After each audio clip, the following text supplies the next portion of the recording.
Professor Reuven Feuerstein is a world-renowned Israeli clinical and developmental cognitive psychologist, founder and director of the International Center for the Enhancement of Learning Potential. His applied systems are being implemented in over 80 countries across the globe. The rabbi referred to me children for their problems of development, some epileptic children, some Down syndrome children, and wherever I came, and wherever I visited or I worked in my field, people were addressing themselves to me. The rabbi wants you to see our child. And some of them received really letters from the rabbi or the word from the rabbi that I should see their child. And one of the things, and I must say, they believe that such a thing is possible, that people with genetic disorders, chromosomal disorders, can be turned into high functioning, normal functioning, and very close to study, to Yiddishkeit, etc. I heard it very much from the rabbi. It was a daring thing, because at this time, people didn't believe it's possible. So I was dealing with this, and I was asked by people, how do you dare to tell people that this child will ever be able to speak?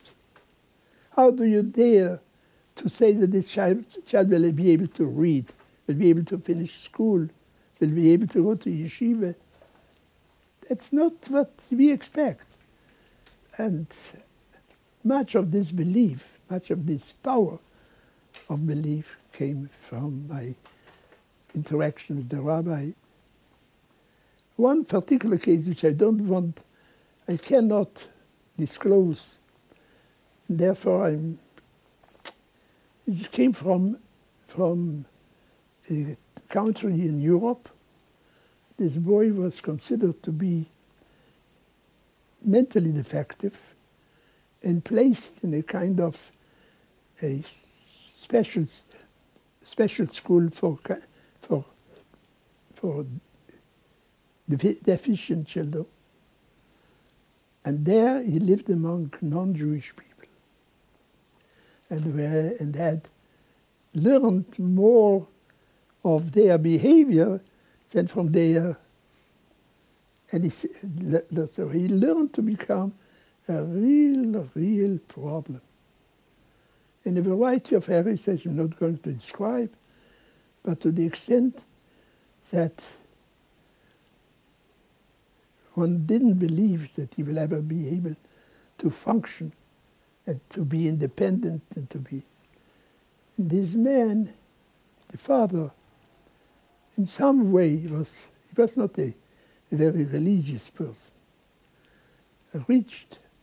came to the rabbi. The rabbi told them to bring his son to me.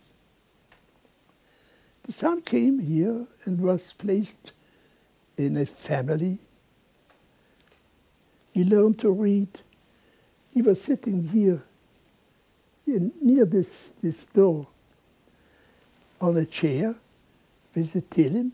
The rabbi said to finish Tehillim each week.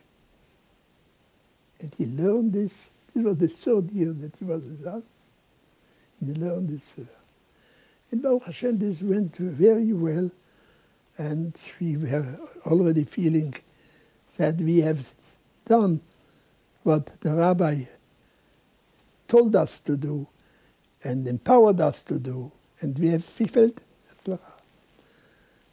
Then things happened, and this young man went into the greatest danger. Not only drugs, but things which I cannot tell you. He ran away, and he came into a place from where very few people came out. And I then addressed myself to the rabbi. The rabbi said, don't leave. Don't leave him off your hand. Continue. And he gave me even a suggestion to send somebody to take him out from this place. I have never believed it would be possible. But the rabbi said, I've sent somebody.